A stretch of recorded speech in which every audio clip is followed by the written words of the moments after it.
Et si on parlait du silence au cinéma dans Blow Up? Car s'il existe des cinéastes du bruit au cinéma, comme par exemple Michael Bay, il existe à l'inverse de nombreux cinéastes ayant travaillé l'idée du silence, que ce soit au Japon avec Yasuhiro Ozu, au Danemark avec Carl Dreyer, en Iran avec Abbas Kiarostami, ou aux États-Unis avec Sofia Coppola, de quoi bien évidemment faire un petit point sur la question. Alors commençons par les nombreux personnages silencieux au cinéma. Il y a par exemple les personnages de Thésée, dont le parangon pourrait être Alain Delon et son oiseau en cage dans Le Samouraï de Jean-Pierre Melville. Il y a également le mutisme de circonstance, entre un officier allemand et une famille française pendant la Seconde Guerre mondiale, dans Le Silence de la mer de ce même Jean-Pierre Melville. Je me nomme Werner von Ebrenack. Je suis désolé,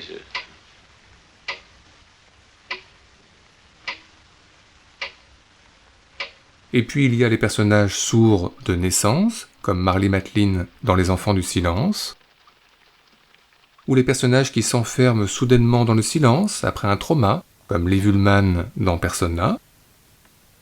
Et puis il y a les accidents plus spectaculaires qui provoquent la surdité et plongent dans le silence, notamment dans There Will Be Blood, ou encore dans Requiem pour un massacre d'Elem Klimov. Un extrait qui nous fait penser que le silence est souvent utilisé pour contraster avec la violence, comme Steven Spielberg le propose également dans une célèbre scène d'Il faut sauver le soldat Ryan. Sinon, dans le même ordre d'idées, le silence précède très souvent la violence, comme dans Les Oiseaux, où la montée d'escalier de Tippi Hedren est trop silencieuse pour être tout à fait honnête. Sinon, encore plus efficace, le silence après le bruit et la fureur, et là rien de mieux que cette scène de Lost Highway de David Lynch.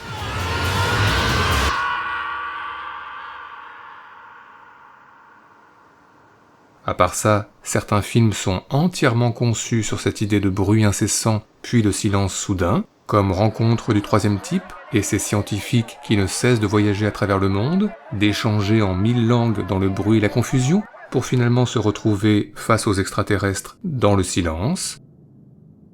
Une idée que l'on retrouve également dans le Faces de John Cassavetes, film de l'excès de parole et d'alcool jusqu'à l'épuisement. Mais à part ça, eh bien le silence illustre d'autres idées, comme notamment la solitude, le vide et l'ennui, pour une jeune femme dont le destin s'apprête à basculer dans Bonnie and Clyde, ou pour un jeune toxicomane en période de sevrage dans Oslo 31 août, et puis le silence d'un couple, celui de Charlotte Rampling et Bruno Kremer et leur train-train quotidien dans Sous le sable,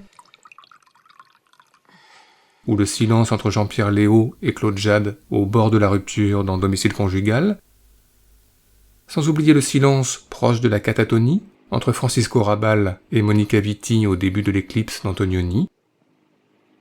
Cela dit, à l'inverse, le silence permet également de souligner la tension érotique entre deux personnages, ici dans Beau-père de Bertrand Blier et son silence paradoxalement amplifié par l'écoulement du café, ou dans La captive de Chantal Akerman, avec les étranges caresses à distance entre Stanislas Méhard et Sylvie Testu, amplifiées par l'écoulement d'eau. Enfin, le sexe au cinéma est aussi souvent affaire de silence, comme chez Tsai Ming Liang, ici dans La saveur de la pastèque, et son silence amplifié cette fois par le bruit des draps. Mais encore, eh bien le silence est idéal pour illustrer la pensée en marche, la réflexion, celle de Josh Brolin dans No Country for Old Men, qui analyse l'événement qui vient de se dérouler et ses conséquences, ou encore la réflexion de David Hemmings face à ses photos agrandies dans le blow-up d'Antonioni, ce qui nous fait penser aux diverses activités artistiques qui le plus souvent se déroulent dans le silence, pour le photographe Laurent Terzieff dans La prisonnière de Clouseau, pour le peintre Antonio Lopez dans Le songe de la lumière de Victor Hérissé, ou encore pour le cinéaste Dennis Franz, travaillant dans le silence, ou presque, dans Body Double. Quiet, please. I'm trying to think. Mais à part ça, eh bien c'est connu, le silence permet bien souvent d'intensifier le suspense, notamment pour les scènes de vol, où l'enjeu consiste justement à ne pas faire de bruit, comme dans le Marnie d'Hitchcock. Sinon, de célèbres casses, à plus grande échelle, sont retranscrits dans un silence assourdissant, dans du Rififi chez les hommes de Jules Dassin, mais aussi dans Le Cercle Rouge de Jean-Pierre Melville, toujours lui, ou encore dans Mission Impossible, le premier. Une ambiance pesante qui nous fait penser que le silence est bien souvent annonciateur du pire, une crise cardiaque imminente pour Roy Scheider dans All That Jazz,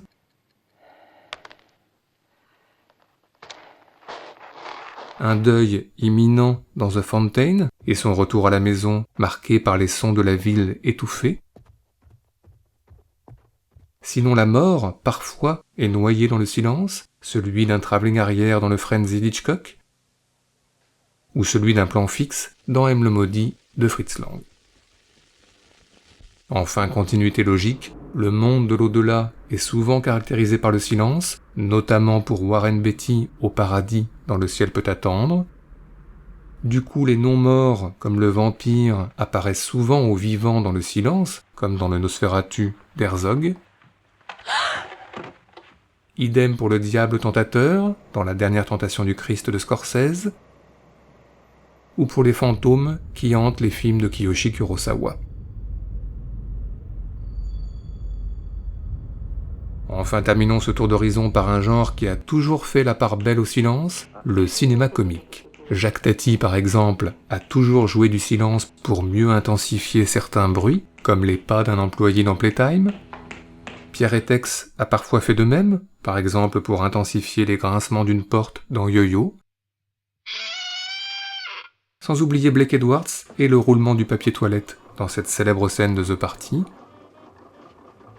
Enfin, un cinéaste, Elia Suleiman, a toujours fondé son comique décalé sur le silence, comme ici, dans Le temps qu'il reste.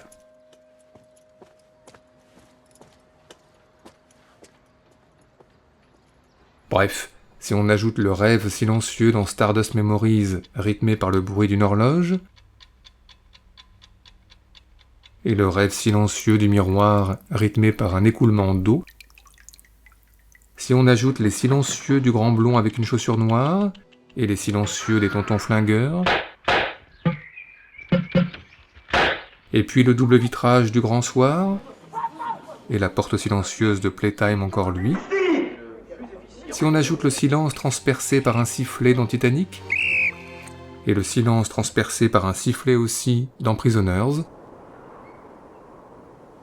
mais aussi la neige qui tombe dans le silence dans Kill Bill, et celle qui tombe dans le silence dans Hunger, et puis le silence du désert dans Le Petit Prince, celui des profondeurs dans Le Monde du silence, et celui de la forêt dans Le Nouveau Monde, sans oublier l'espace où personne ne vous entend crier, à l'intérieur dans Alien, comme à l'extérieur dans 2001.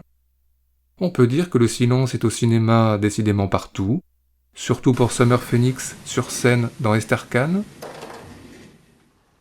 surtout pour Sissi Spacek sur scène aussi dans Carrie, et enfin surtout pour Jean Dujardin, sur scène encore, dans OSS 117, Le Caire, Nid d'espion. Et tout cela nous a donné, comme d'habitude, des envies de classement. C'est donc parti, en silence, pour notre traditionnel top 5 subjectif, celui des meilleures scènes de silence au cinéma, en tous les cas pour nous.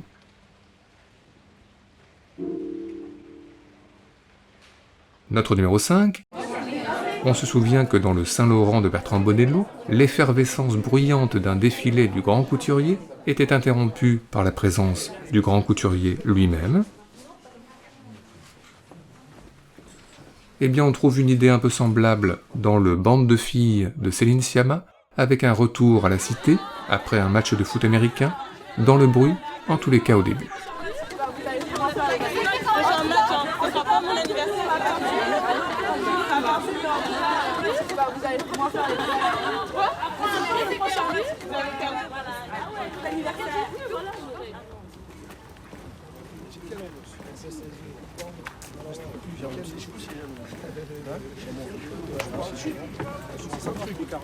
Mais Charles est très bien.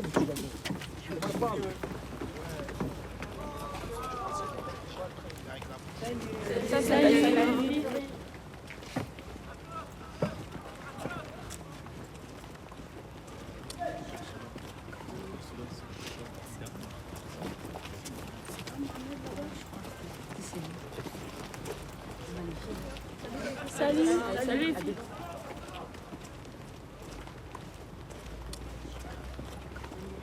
Notre numéro 4, nous avons beaucoup cité Martin Scorsese dans notre introduction, mais nous avons soigneusement gardé une fameuse scène de Raging Bull pour notre top, le combat Sugar Ray Robinson contre Jack LaMotta, dans le bruit, puis le silence, puis le bruit, puis le silence.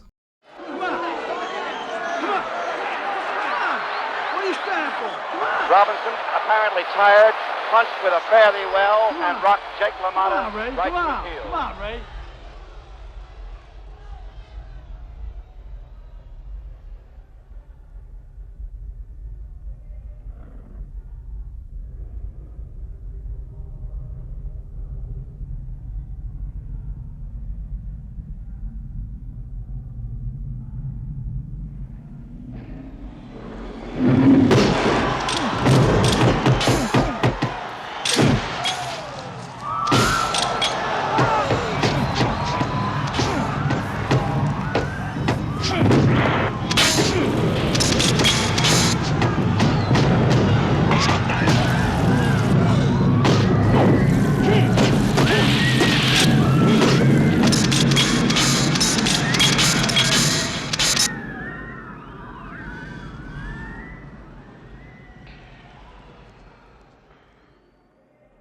Notre numéro 3, dans quel film les personnages font une vraie minute de silence absolu?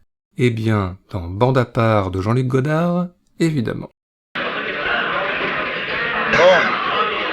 puisque personne n'a rien à se dire, on pourrait peut-être faire une minute de silence. Quelquefois, vous êtes vraiment trop bête. Une minute de silence, ça peut durer très longtemps. Une vraie minute de silence, ça dure une éternité. Ok. 1, 2, 3.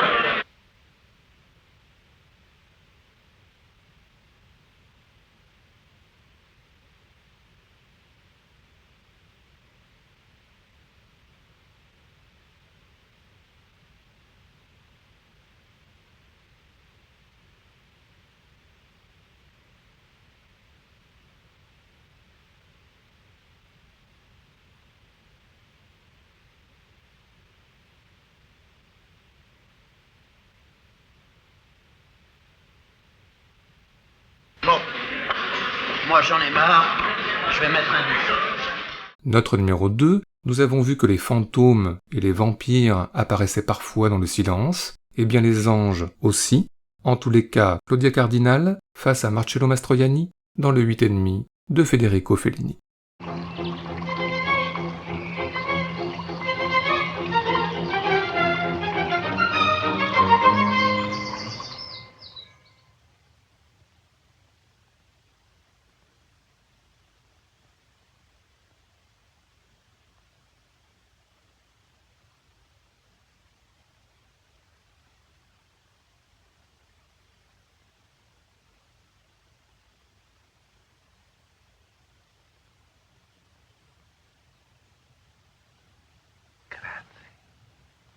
Enfin notre numéro 1, on sait que le cinéaste québécois Xavier Dolan est très bon dans ses choix musicaux, mais il est également très bon dans sa gestion du silence, surtout dans Laurence Anyways, avec la complicité de Melville Poupeau et ses élèves.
Oui?